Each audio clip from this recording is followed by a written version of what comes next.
Hey, I'm Casual Jake, And I'm Connor, aka Taito. and we would love to welcome you to episode 7 of the MTG Educators Network podcast. This is episode 7, right? I think so. If it's not, oh well. If it's not, read it in the show notes. But we're glad to be here, especially because we are going to bring you something special. So we all know that the holidays are coming up, and they can be really stressful. It can be really hard to pick out the right gift for the people that are special in your life.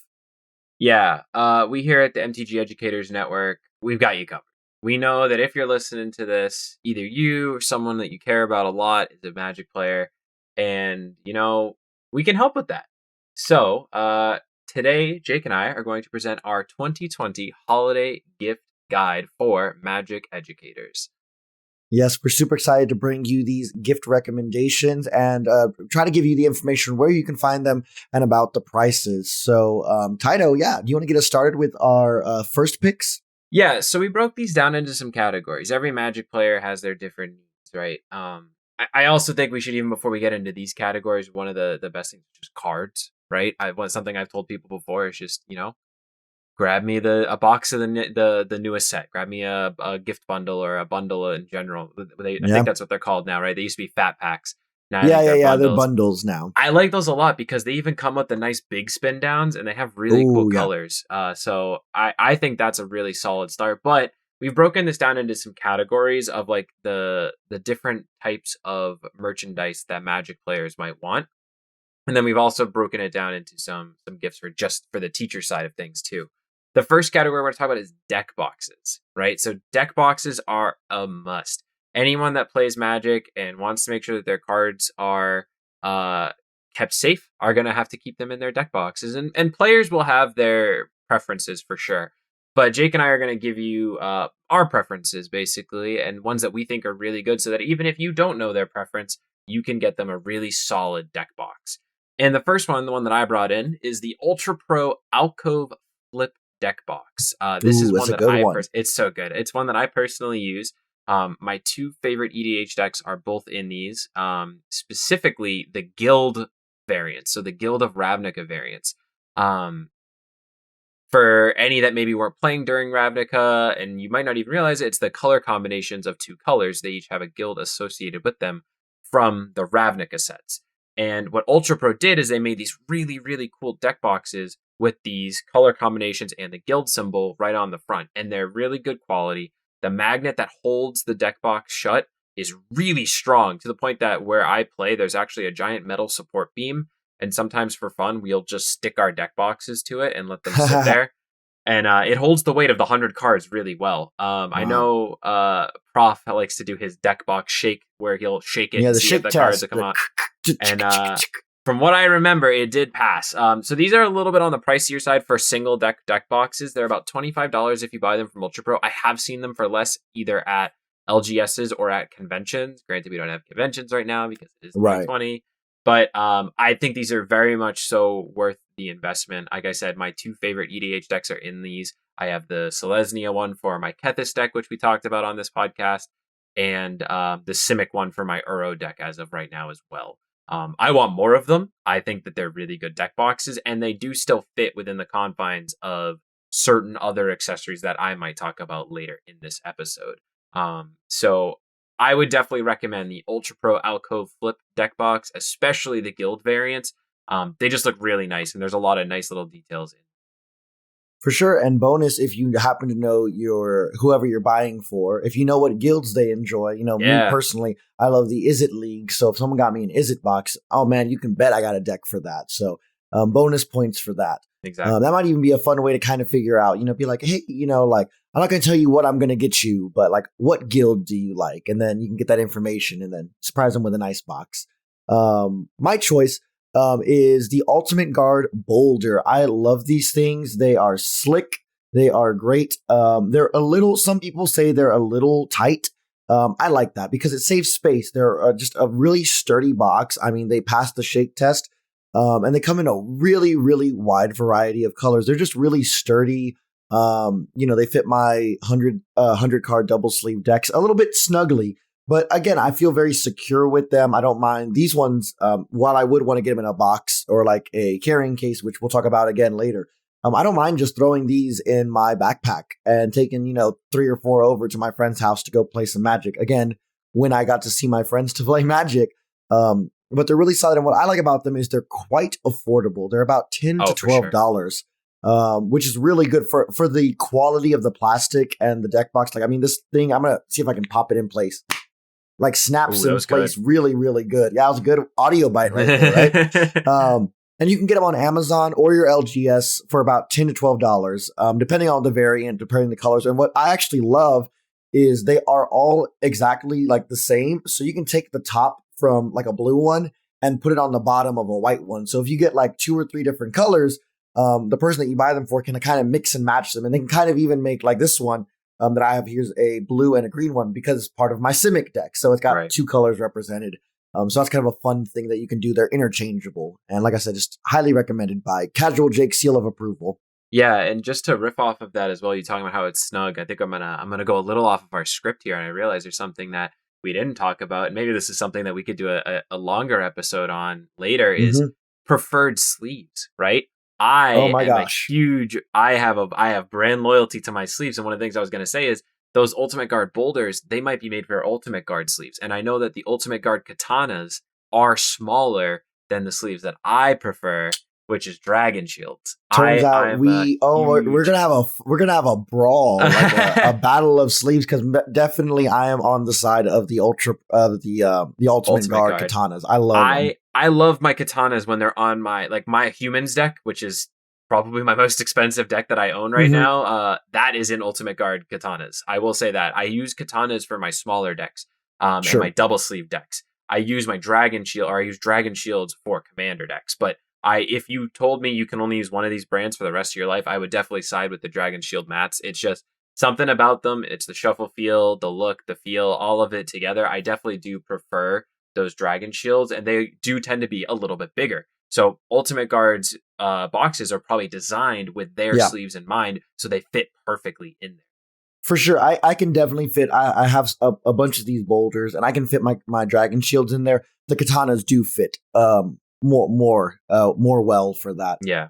So that'll be a fun thing down in the comments. Y'all let us know: are you team dragon shields or team katanas, or eclipse? I guess if that's your thing, just love to hear your sleeves. There you go. That's your homework, everyone.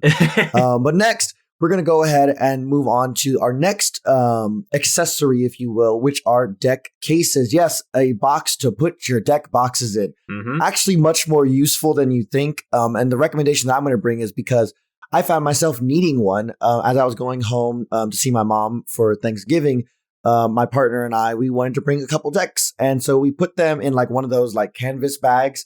And like when we got there, they were just like all over the place. They're all upside down. And like they were fine. The cases, the boxes that we put them in were fine. But we're like, there has to be like an easier way to like transport our stuff than just throwing them in a bag. And so sure enough, on Black Friday, we had ordered one from our LGS.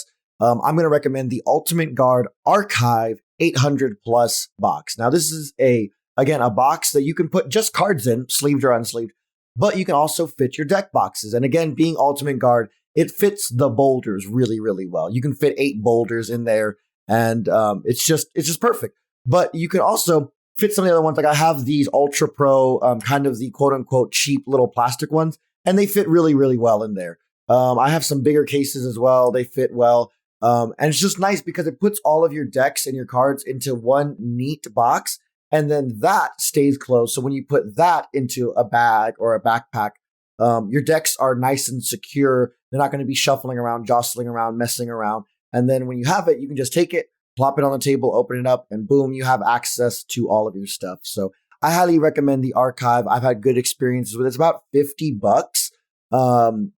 And you can find it online in a lot of places. Your LGS might have it.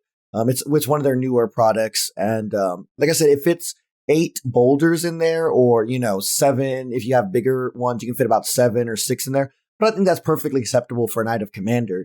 Bring your stuff on. When conventions start, I think that'll be a good deck holder. And if you play 60 card formats, you can fit even more in there. Yeah, I know a lot of people when they go to tournaments, conventions, or hangouts, they'll bring standard deck, modern deck, legacy deck, EDH deck, maybe. Like they'll bring at least one of everything that they play. Excuse me, Pioneer. Historic too. Who knows? Yeah. Maybe people are trying to play Are people historic. playing historic in paper now? I don't know. Maybe, dude. Maybe someone wants to play the Brawl or Tiny Leaders. You never know. Oh, yeah. Get that out of here. I'm just kidding. Play whatever format you like. Absolutely. So yeah, so the recommendation that I brought is, again, probably more so this time, a little bit more on the expensive side, but it's something that I got, gosh, 2 years ago, and I cannot sing its praises enough. And this is the Ultimate Guard Ammonite backpack, and that's Ammonite like the fossil, like Ammonite. Oh, And not like the Pokemon. that's Ammonite. All right, I let's know. make sure we get it right.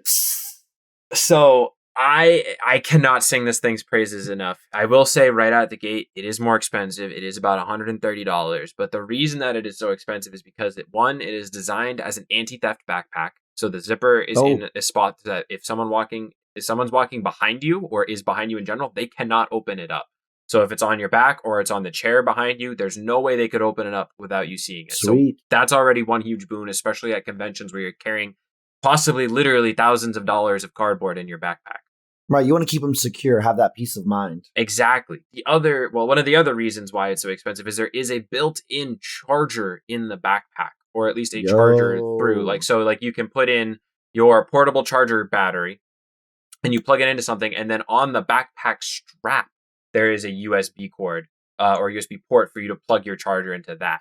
So it has like a charge through. So that's really nice. And then also it has deck box pockets. So they're not loose in there. So it has it so that you can lay out the boxes on the bottom. And then as you get towards the top of the backpack, there's 3 pockets for individual deck boxes. There's straps in there. There's like a strap that goes across. It was built from the ground up to be the TCG player's backpack. And I can't sing its praises enough. I've used it for 2 years. It still looks like it's brand new.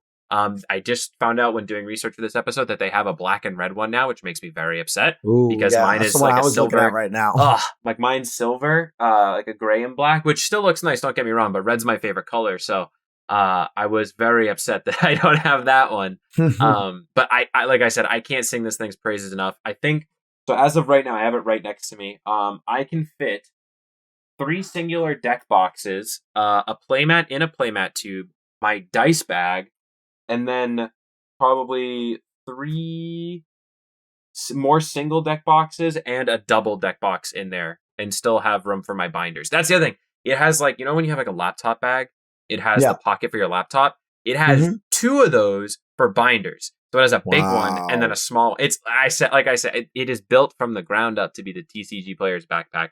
I can't shill this thing enough. My friend got one. He showed it to me, and then I searched for months to be able to find one. And it does look like they're actually in stock now. So I would definitely recommend buying now if you're thinking about it. For sure. At time of recording, I'm looking at the red and black one on Amazon, and there's 5 left in stock apparently. So, educators go and buy them out or something. But I don't know. If this is something, it seems totally useful, and it's looking like this one is about $135 with free shipping. For all that it comes with. That's pretty dang good. Considering I've bought laptop bags for about that much money, and they don't have built-in stuff for TCG. Like I know a lot of people use camera bags. That's what I used before, like for photographers, because they have the padding. But this thing it's so good and it's so useful, and I feel so safe with my cards in it. Right, meant for specifically Magic players. So yeah, no, that seems like a great thing right there. Which we'll go ahead and use that to segue into our other great products that we can look at, which are Dyson tokens. Now, these are a little bit more personable and, can really fit and really gives a Magic player a chance to express themselves. So, Taito, you brought up some interesting stuff here. What are some of the stuff that you recommend? Yeah, so I brought up two types of things that we can use here. One that's a little bit more specific and one that's maybe not as specific.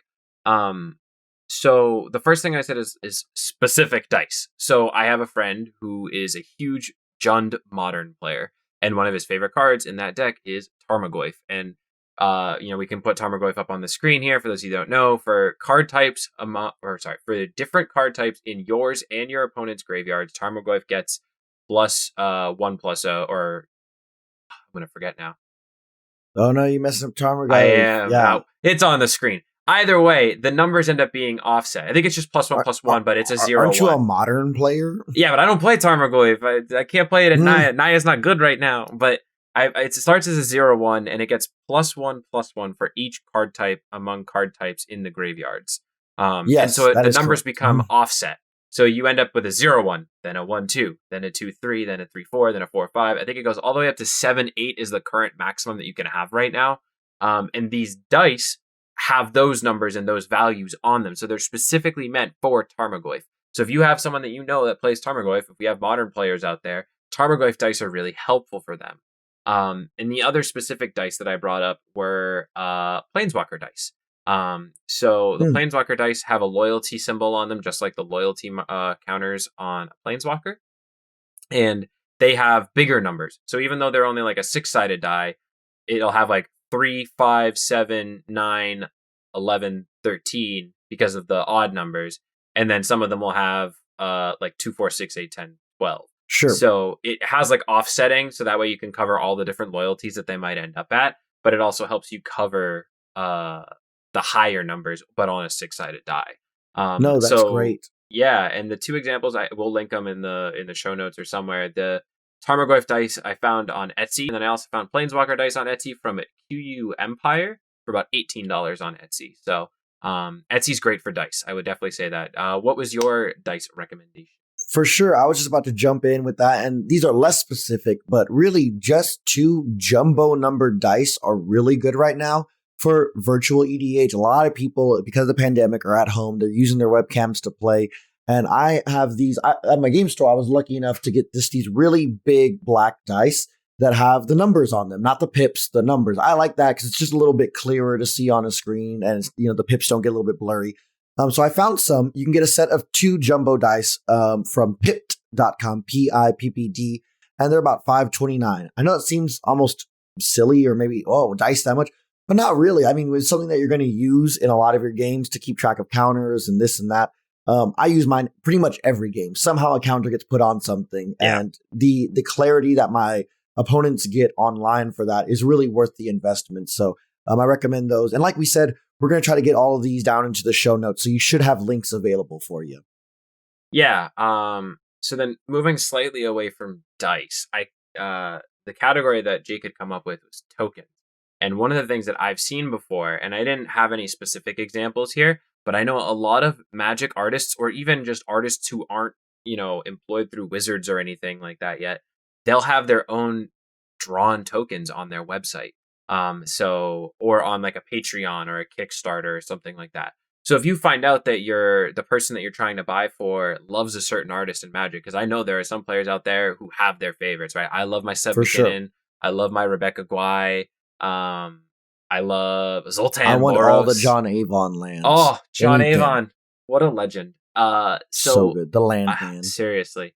So I would definitely suggest just searching up real quick those artists and like type token, like a Seb McKinnon token, Rebecca Guai token, and see if they have those tokens that you can then make available, or that you can then get for the person you're buying for. So again, like I'm an Elves player. So if someone got me like custom Elves tokens or Elf tokens from one of those amazing artists, that'd be so cool. Like that would be such a personal and such a nice gift, because not only do they know who my favorite artist is, they know what kind of decks I like to play. Another thing that I know some artists will do is you can send cards in for signatures, but I know that's probably a little bit less so now. But it's something to definitely keep in mind. I know I have some signed cards. When I went to Command Fest Richmond, I got my Soul Ring promo signed by the artist, which was absolutely amazing. And I'm forgetting his name now, of course, but super, super cool. So that would be my idea for tokens. Yeah, I also brought, and I actually know the owner, and I will mention that the owner of this company is a teacher and actually part of our network. Those are going to be Infina tokens, which I actually think the professor just did a review about them and stuff like that. So I'm glad to see them getting some traction. Yeah, they're in our network. They're in our network. Yeah. Wow. So I'm not going to completely. I don't know how much information they want out, but they are a teacher and they're fantastic. So this is, one, if you're buying these, you're supporting a teacher. I'm not saying don't buy the Card Kingdom ones, but hey, we're a teachers network, but yeah. So Infinite tokens are great. I think they were really the first big kind of group to do these.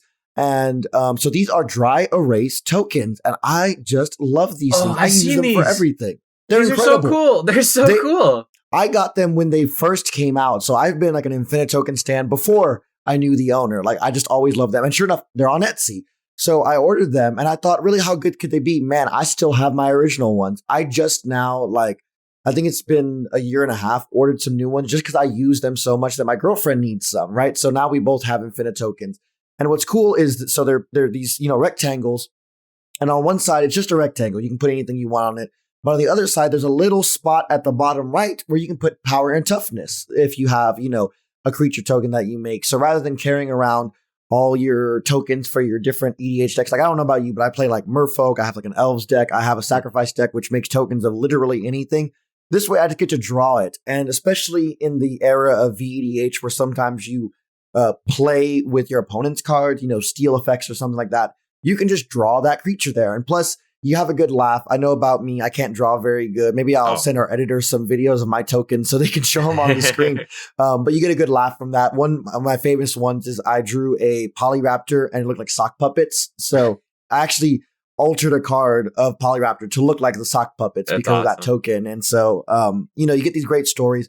The other thing that they have is they have these little circle ones that you can use, the little circle dry erase, and you can use like the vigilance counters from Ikoria, the trample counters and stuff like that. Or you could just use them as +1/+1 counters. There's a lot of versatility. Check out their Etsy store. I think it's $11.95 for a pack of 25, and you'll be set. With 25 of those, you're going to have tokens for days. It's a lot of fun. You can even buy some markers and some extra accessories, but I cannot recommend them enough. They definitely withstand the test of time. No, I've seen those before. They're super, super cool. And they really give players a chance to express themselves. And I think there's tons of ways to express yourselves outside of just playing the game. And I think that actually works into our next category perfect of just like some other cosmetics and other ways to express yourself as a player and as a person. Agreed. And so when we're talking about cosmetics or things that we use to express our stuff, these go beyond game pieces, right? Because of course your deck is your expression, but the way that you accessorize with that, from the deck boxes to the sleeves can all be stuff. And so for something cosmetic that I chose was the Grimoire deck boxes from Wizardry Foundry. These things are sick. These are cool. These are like, when I got into Magic, I loved the idea of being a wizard, being a wizard. Right. And like my deck is like my library of knowledge and I'm casting these spells to do stuff. And so you actually can get this deck box that is a grimoire. And it looks like a spell book, and they have all different kinds of styles. They've even emulated some of the Ravnica guild symbols into them. Like, I'm going to look at this one. It's called Dragon Lord Collection. It very much looks like one of the Tarkir dragons. There's all kinds of stuff, but there's, if you can think of like a archetype for a wizard, they have it, Necronomicon style, law mage, paladin, demon person, like all these boxes, they look like these awesome books.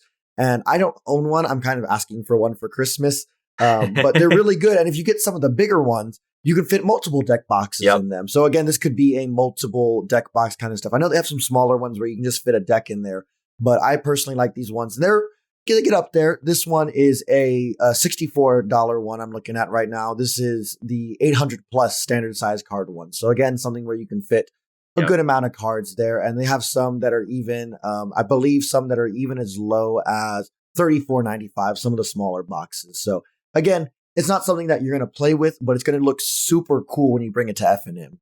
Yeah, I have a couple friends that have gotten these before and they love them. They're really cool. They're really aesthetic. And like you definitely do, you pay a little bit more, but you're paying for the craftsmanship. Like they're well made. They're not just like a box. Like they're a book with really intricate designs on them, and they're nice. They have a nice latch on them so they won't open up, and they're really, really cool. So I would definitely also recommend those. But the thing that I brought to the table, my personal thing that I collect through Magic, which is playmats. I love different playmats. I have way more playmats than I'll ever need. But that's my one thing that, like, if I see a cool playmat, I'm gonna have to buy it. I have plans that eventually, when I, maybe get my own house, like use like command strips to hang up the playmats on the walls and like make like that's a good idea. Yeah, like I think it'd be get really some use cool. out of them. So anytime I see a cool design on a playmat, I grab it. So I have a bunch of them. I know when I was on Elder Dragon Skyplander, I used my Extra Life one from Yes. 2019, which was really cool. I have a really nice one that has like autumn colored leaves on a tree with like a sunset. My friends call it my Kung Fu Panda mat, which is, they're joking, but it's just like, I Like, like it. It looks cool. yeah. And then the one I just ordered, the new Ajani charity one for that has Coco on it. It's Collected Company. Yes. So I have that coming eventually whenever they print those up. And the places that I usually end up getting those are Ultra Pros, where you can get your official like Wizards licensed ones with all the card arts. Yeah. So if you know that they like a certain card or a certain character, that's where you're going to find those. And they're fantastic quality. They'll never not be fantastic Yeah. quality. And then Inked Gaming is really cool too. That's where you can get custom designs.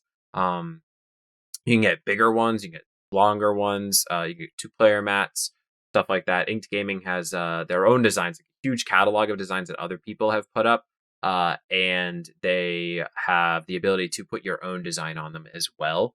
They used to go by Inked Playmats, which is where I first got mine. I got like a It's Dangerous to Go Alone, Tap This Legend of Zelda one, Ooh, that I had like. like life counter on the side of it. Like, it was really cool. So I would definitely recommend Inked Gaming for your non-licensed playmats, and Ultra Pro for your licensed playmats. And a new playmat is something nice, because if they're using it often, first of all, if they don't have a playmat, that would be like my number one Oh yeah. recommendation, because I think that playing on a playmat, it feels so much nicer. It's going to treat your cards a lot better. You just feel a lot better when you're playing on a playmat. But if they already have one, chances are it'll get grimy eventually, and it's nice to be able to swap out and be like, you know what? I feel like using my Extra Life one. I feel like using my Ajani one. I feel like using my Tree one. Like, I feel like using my Temple Garden one. So there's all these different ones that you can choose. And for teachers specifically, I spread them out between my desks. So like, I have Yes. my Temple Garden one is on my desk at school, and then in the faculty room, and then I also have one over here on my desk to cover part of my desk that my giant mouse pad isn't covering. So Yep. like, they're just useful. They're useful to have, and I think that I can never have enough playmats. So that would be one of my recommendations. No, you hit there all the right points, and even if you don't know their favorite character, their favorite card, if you know their personality a little bit, just look at the art. There's some that are silly, there's some that are funny, there's some that are very fantastical. So if you know kind of what they like and just their general aesthetic, it's pretty easy to pick a playmat that they're going to enjoy and they're going to look down on, and they're going to think about you every time they play it. And I think that's something really special. So, fantastic recommendations. And now we come to our last part, our last little topic, which is going to be the teacher stuff. So if you kind of want to cater to an MTG player who's a teacher and get them something as far as teaching goes, we have some recommendations for you. And what would that first one be, Taito? So first one's a fairly, I don't want to say obvious, but a fairly simple one that can go a long way, which is just gift cards. Gift cards to shops or stores that they might need. So Target, Walmart, Staples, wherever they might buy teacher supplies, or even just food. Just a food store. I Yes. mean, with COVID and everything going on, just like a grocery gift card for whatever your local market is. I know up here we have Market Basket, Hannaford. I know you guys down there have HEB. HEB. Yeah, HEB. See, I know. we're quite faithful because our slogan is "No one does more than my HEB." So I think that some kind of grocery gift card can be really nice, just to alleviate some of that stress, especially with For everything sure. going on. And teachers are so busy. Another one that you might consider is possibly like, if you have it in your area, like a Peapod, right? So that your groceries can be delivered, and that'll actually save you some time, um, or save your teachers some time if that's who you're buying for. So they don't have to actually go out and go grocery shopping. Yeah, for sure. I think those are great ideas, and even like you mentioned, to help alleviate some of that, even some restaurants were great, because I Mm-hmm. know there's some evenings where I'm like getting home from school and I'm like, man, I do not want to cook. It would be so much easier if I could just pick something up. And a gift card kind of gives us a little excuse to treat ourselves and get some stuff like that. So that's wonderful. If you have someone in your life who you feel so inclined to, a spa reservation might be another cool gift. I put this one on there myself because maybe I want a Oh spa yeah. reservation. But teachers deal with a lot. I don't need to tell most of y'all that because you're listening here. You're probably a teacher or you know a teacher. And even if you know a teacher, you know that it's stressful, right? So getting them a chance to kind of pamper themselves, an excuse to even just like a massage, it doesn't even have to be, I think people think spa and they think, cucumbers on the eyes. Man, like I could just go for a massage, like Mm-hmm. just something to alleviate the stress, because I know that as much as I love my job, I wouldn't trade it for anything in the world. It does weigh on me, as I'm sure it weighs on many other people. So giving them the opportunity to relax, kind of treat themselves, maybe feel a little bougie while they're doing it, can go a long way. So that's a recommendation. Now, those can vary in price depending on the packages that you got. So, of course, if that's not in your price range, that's totally fine. But it is a thing. I would think, if you have a significant other who's a teacher or, someone really special in your life. Yeah. And I think it shows how much you care about someone when you literally give them a gift that says like, I want you to feel good. Like that's like Yeah. the whole idea of Yeah. the gift. I want you to be Um, well. yeah, seriously. So I think that that's a fantastic one, and definitely not one that I would turn down either, especially a massage. I would definitely go for that. But the last thing that I came up with was remote learning accessories, because a lot of the time these things can also help in our personal lives. So as a remote learning teacher, currently I have a nice new webcam that I got at the beginning of the year because I knew it was coming. I've got this beautiful microphone that I'm currently talking to you all on, both for the podcast, but also for my students. I'm getting a new chair for Christmas because my posture is atrocious Woot and this chair woot. doesn't work. So I'm getting a nice, like, expensive chair that someone got me, which I'm very, very excited for and very grateful for. She's the best person in the world. And all of those things are good for my classroom, my remote teaching, but also for me personally. This new webcam helps me play Magic better, so I can have more fun. And my friends can actually see my cards because I couldn't see them on the old You webcam. actually read them a little bit. Yeah, seriously. The new microphone helps when I'm Discording with my friends. I don't have to wear my headset all the time. If I don't want to, I can get like plug-in headphones and just, chill out like that. Yeah, Um, the new chair is going to be absolutely amazing for my posture, my back pain, and my sleeping. So, I all of these different things they can help both in the professional world and in the private world, I think. So I think those would be really good recommendations as well. for sure. And really, at the end of the day, the people in your lives. These are just recommendations of ideas. If you really can't come up with something, or, for the person who has everything, these are just little extra things that are, like we said, are pretty much no one's going to turn down. They're going to be like, oh, no, I don't want that. Like, they're going to take these things in stride.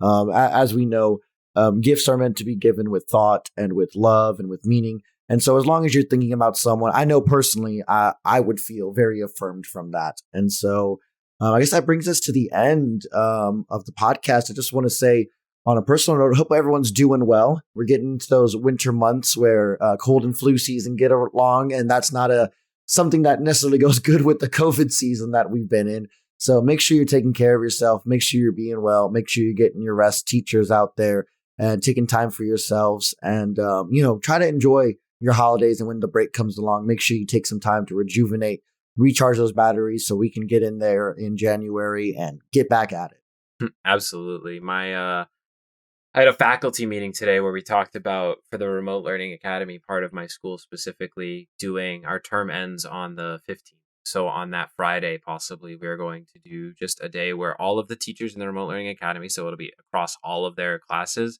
are just going to do something fun. We're just going to do Yeah, like a mental health day for all the kids, basically, because it has been such a rough first semester for a lot of them.